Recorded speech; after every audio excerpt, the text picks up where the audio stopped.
नमस्ते। स्वागत है इस नए विश्लेषण में।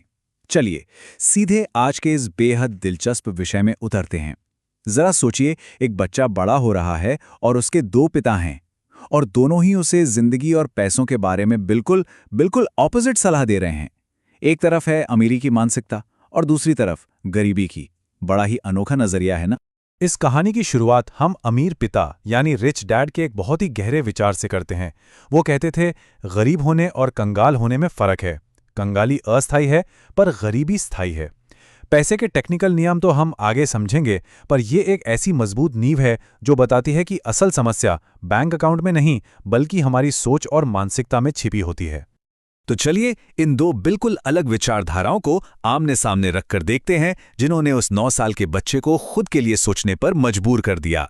एक तरफ गरीब पिता का पक्का मानना था कि पैसा सभी बुराइयों की जड़ है, लेकिन अमीर पिता, उनका कहना था कि पैसे की कमी सभी बुराइयों की जड़ है। अब जब सामने दो आदर्श हों और दोनों की बातें एक दूसरे से इतनी अलग हों, तो खुद ही तय करना पड़ता है कि आखिर किस रास्ते पर चला जाए। यहां से शुरू होता है हमारा पहला मुख्य हिस्सा, दो पिता की कहानी, एक अमीर और एक गरीब। अब इस बारे में सोचिए, एक तरफ है पुअर डैड जो बेहद पढ़े लिखे हैं लेकिन जिंदगी भर आर्थिक रूप से संघर्ष करते रहे। उनकी सलाह क्या थी? खूब मन लगाकर पढ़ाई करो ताकि किसी अच्छी कंपनी में नौकरी मिल सके। दूसरी तरफ थे रिच डैड, जिन्होंने 8वीं कक्षा भी पूरी नहीं की थी फिर भी बेहिसाब अमीर बने। वो इसके ठीक उलट कहते थे। उनका कहना था, खूब मन लगाकर पढ़ाई करो ताकि किसी अच्छी कंपनी को खरीद सको। देखा, दोनों ही शिक्षा को महत्व देते थे, पर मकसद जमीन आसमान का अलग था। इसे समझने के लिए एक बहुत ही शक्तिशाली उदाहरण पर गौर करते हैं। ज्यादातर लोग क्या करते हैं, वो एक 6 इंच की पतली और कमजोर नींव पर एम्पायर स्टेट बिल्डिंग जैसी विशाल दौलत की इमारत खड़ी करने की कोशिश करते हैं, जो कि सच कहें तो बिल्कुल असंभव है। किसी भी बड़ी आर्थिक इमारत को बनाने से पहले एक बहुत ही गहरी और मजबूत नींव रखनी पड़ती है, और ये नींव सिर्फ और सिर्फ आर्थिक समझ से ही आती है। आगे बढ़ते हैं अपने अगले विषय की तरफ, रैट रेस यानी चूहे दौड़ का जाल, जो डर और लालच का एक चक्र है। ये दरअसल एक मनोवैज्ञानिक जाल है, एक ऐसा जाल जिसमें फंसकर ज्यादातर लोग जिंदगी भर सिर्फ अपनी अगली सैलरी आने का इंतजार करते रह जाते हैं और आर्थिक आज़ादी तक कभी नहीं पहुंच पाते। सुबह उठो, काम पर जाओ, बिल्स भरो और फिर वही सब रिपीट करो। ये लगातार चलने वाला चक्कर मुख्य रूप से दो भावनाओं पर चलता है, डर और लालच। पैसे खत्म होने का डर सबको काम पर धकेलता है और फिर पैसे से खरीदी जा सकने वाली नई चीजों की लालच उन्हें और ज्यादा खर्च करने पर मजबूर कर देती है। एक बेहद जरूरी बात जो ध्यान रखने वाली है वो ये कि ज्यादातर लोग पैसों के गुलाम बन जाते हैं और फिर गुस्सा निकालते हैं अपने बॉस पर, लेकिन हकीकत में ये गुस्सा बिल्कुल गलत दिशा में निकलता है।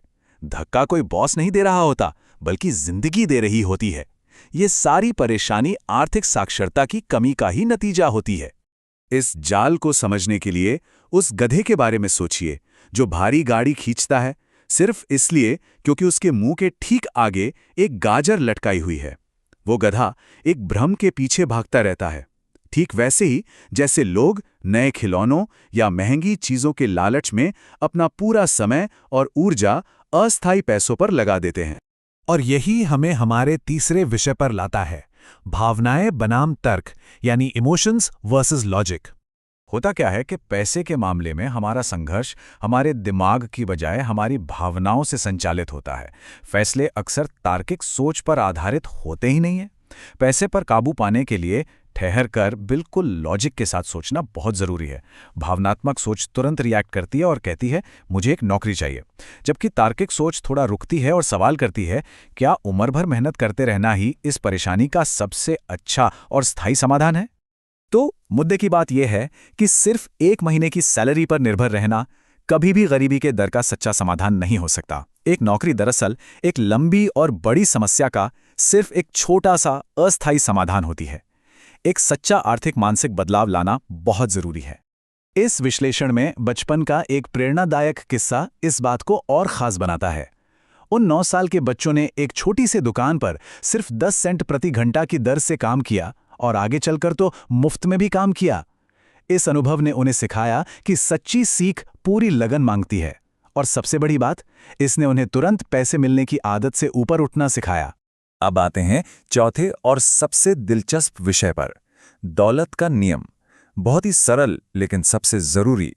पैसे के इस नियम को समझना वैसे बेहद सरल है। यहाँ KISS यानी कीप इट सुपर सिंपल का सिद्धांत लागू होता है। ये बुनियादी मानसिकता इन दो विचारधाराओं को बिल्कुल अलग करती है। देखिए, गरीब और मध्यम वर्ग पैसों के लिए काम करते हैं, जबकि अमीर लोग एक ऐसी स्थिति बनाते हैं जहां उनका पैसा उनके लिए काम करता है। यही सबसे बड़ा मानसिक बदलाव है।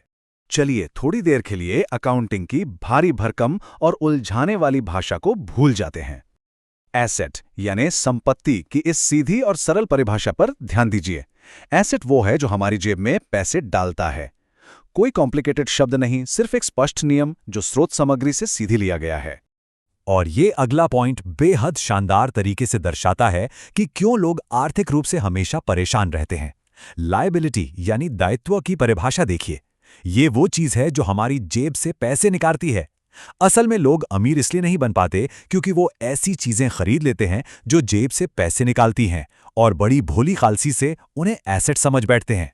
स्रोत सामग्री में इस पर एक बेहद मजेदार कहानी दी गई है। बच्चों ने बिल्कुल शुरुआत में ही खुद पैसे बनाने का फैसला किया था। उन्होंने लीड से बने टूथपीस ट्यूब्स को पिघलाकर खुद के सिक्के बनाने शुरू कर दिए। हालांकि जल्दी ही पता चल गया कि ये तो काउंटरफिटिंग यानी जालसाजी है, लेकिन इस किस्से ने बिना किसी सहारे के खुद दौलत पैदा करने के उनके जुनून और असीम शक्ति को जरूर दर्शाया। अब हम पहुंच गए हैं अपने पांचवें और अंतिम विषय पर, कैश फ्लो को विजुअल रूप में समझना, यानी इन नंबर्स के पीछे की कहानी।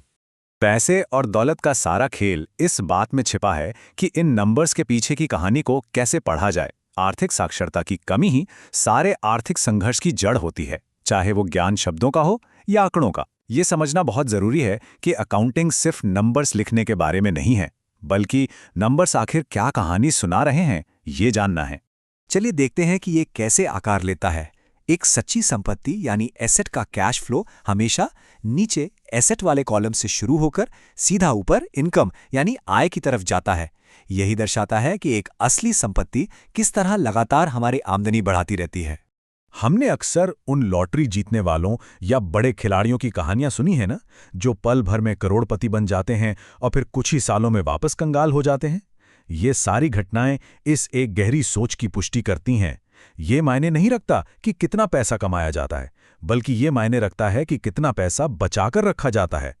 एक मजबूत आर्थिक नींव ही सब कुछ है।